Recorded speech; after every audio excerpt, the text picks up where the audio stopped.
Hello and welcome to my third and final render, the grappling hook. Now, as you can see, this has been object tracked on, this is just a still render. This has been object tracked on to my actor's arm using a prop covered in tracking markers. And it'd be best if I just go straight to it to show you. Just move this across here. Now this is the prop that I had. You can see covered in dots, crosses, and quite simply it's a wrist support stabbed with toothpicks and what are they now? Sponges stabbed through them. And then one, it's a little bit uncomfortable, but it does the job. Most of they mainly hold still. So with a mixture of them and the crosses and dots on top, allowed for some quite decent tracking.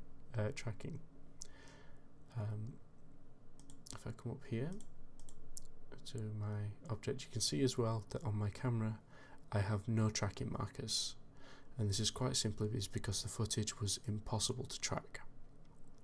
So as you can see, there's probably a few markers here. You could make a few markers on these here. But unfortunately, this is covered completely by my actor, and the shot changes too much. So I was only able to rely entirely on tracking the prop that I have here.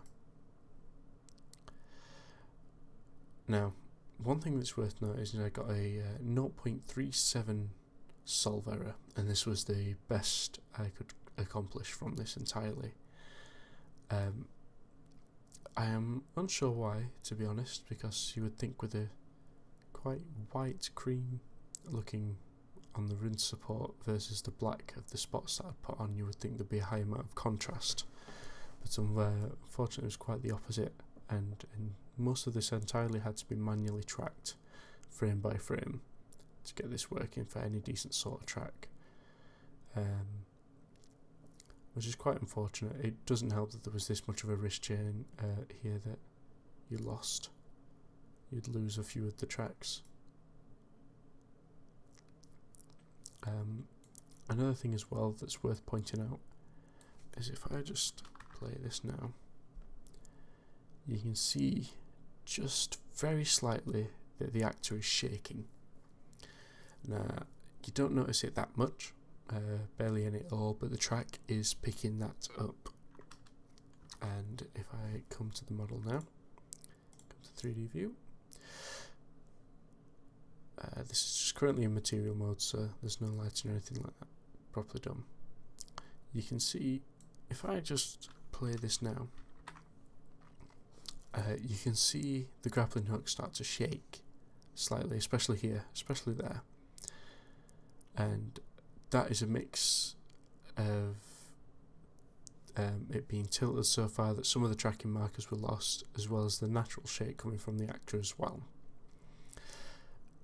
This, I think, could be completely avoided by having some form of weight added to it.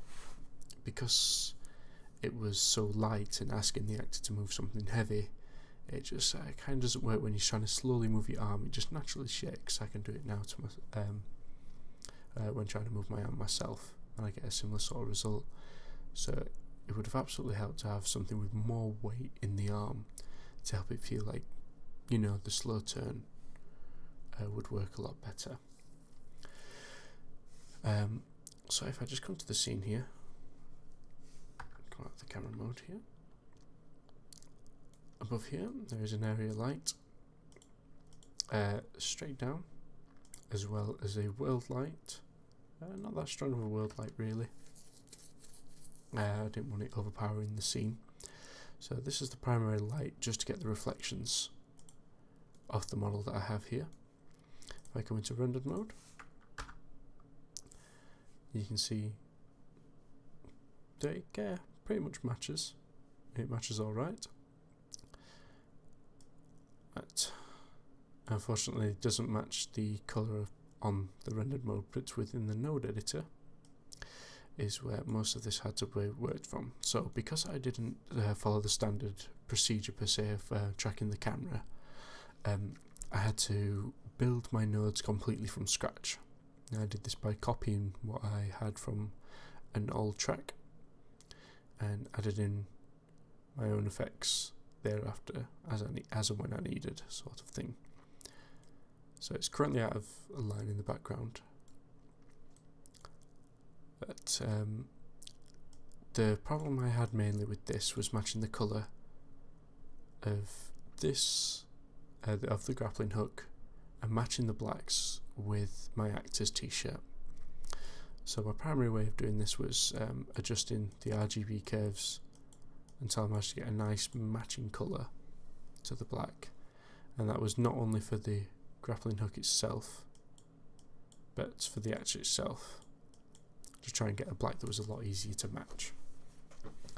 After that, there's some adjustments to hue and saturation as well as the brightness, and then straight into an alpha over and back to what you're able to see here.